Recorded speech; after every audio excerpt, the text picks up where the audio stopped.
Hey guys, it's Brittany from the Rack Shack. Today I'm going to show you how to tie in your soft knocks and the perfect D-loop. For your knocks, once you get your bow tuned, find your center shot, cut 2 pieces of serving, and I wax them up. It just helps for them to sink in better for me. And then to tie them in, I do the top one first. I'm going to go right above the arrow, and I'm going to do my first knot towards me. So I just do a single overhand, come to the top of the arrow and pull it tight. And then I go the other side of the string, single overhand, come right on top, pull it tight. Go back, and I'm gonna do this about 7 times. Single overhand, right on top, pull tight, to the back. And I go front and back one more time. Like to make it look nice and neat.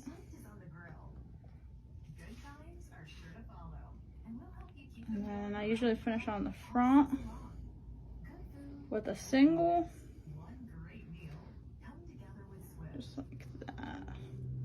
And then I do one more single over top, and I try to split the first 2 knots just to sink it in there, just like that. When I tied in, I pop the arrow off.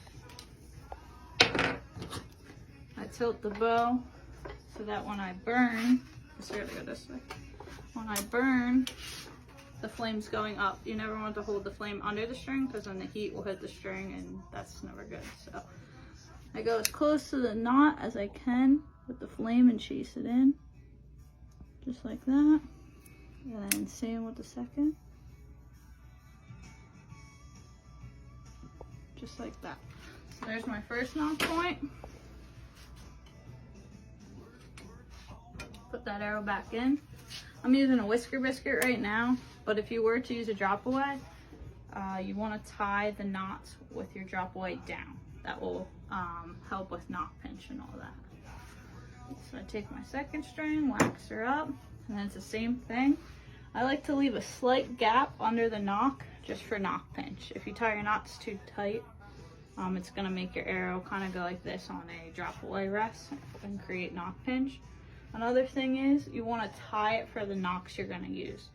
So if you do use a lighted knock that's a little thicker than your normal knock, you're gonna want to tie it in for that lighted knock because you will get knock pinch or your points will be too narrow for that knock. So make sure you tie it in for the knock that you're gonna be shooting. Again, single overhands front and back, pretty easy. I like to pull the string straight in between knots to keep it nice and neat.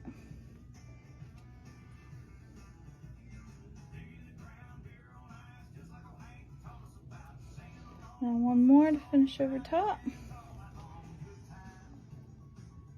And then I do another single and split the top 2 knots. Sink it in there. Just like that. Pop the arrow out. Tilt the bow again. Flame always goes up. Chase it in as close as I can. Burning as close as you can to that knot is gonna help with having those big burn balls on the end. You don't want big balls at the end. Alright, now that we have our knock points tied in, I'm going to show you how to tie a D-loop. So whenever I cut my D-loop, I pre-stretch it because it seems like every color kind of stretches differently, and that'll create you from having that like extra long D-loop. I always burn one end first, so I like to fluff up the end, and then I start burning. So I kind of do like an in and out motion. You don't want to catch the ball on fire or the string on fire because it weakens the fibers, and then it'll get crispy and start chipping. So I just kind of do this and rotate it so I get a nice ball in there that's not going to slip through, just like that. And then when I get that, I take my square right here. I measure out all my D-loops, that way I know I'm consistent in size.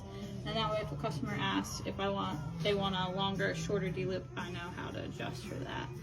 So I put the burned ball off the edge. So I measure from the top of the ball, and then I do 4 1/4. Just like that. And then I cut that off. Again, I fluff it up, and then back to burning.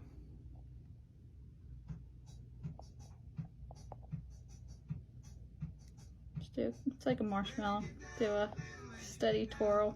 If it does catch on fire, just stop and blow it out real quick. As long as it doesn't get too charcoaled, you can keep going, just like that. Alright. Let it cool off. I like to wax my D-loops. Just keeps them fresh.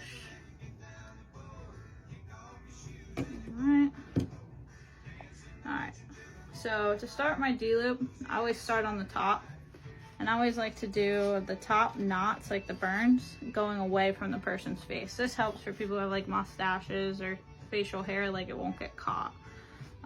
So I just kind of fold it in half, and then I put the tag ends through the loop, and I pull the inner side through, just like that, until one ball is flush and I still have this tag end. So that's my first end of the D-loop. And then the easiest way for me, this is going to be the most complicated part of the D-loop, is to figuring out how to do this part. So I kind of I want my ball to go out the same way this first ball is. So I go through the inside of the loop, just like that. See how they're coming out the same way? I pull it, and then you want to go over the string and out the opposite way you just did. Just like that. So see how the balls and the knots are opposite ways? That's what you want. Need pliers. Alright, so once I have that, take my D-loop pliers here, and I pull it tight. And there you have your D-loop. Straighten it up with the peep. And there's your D-loop.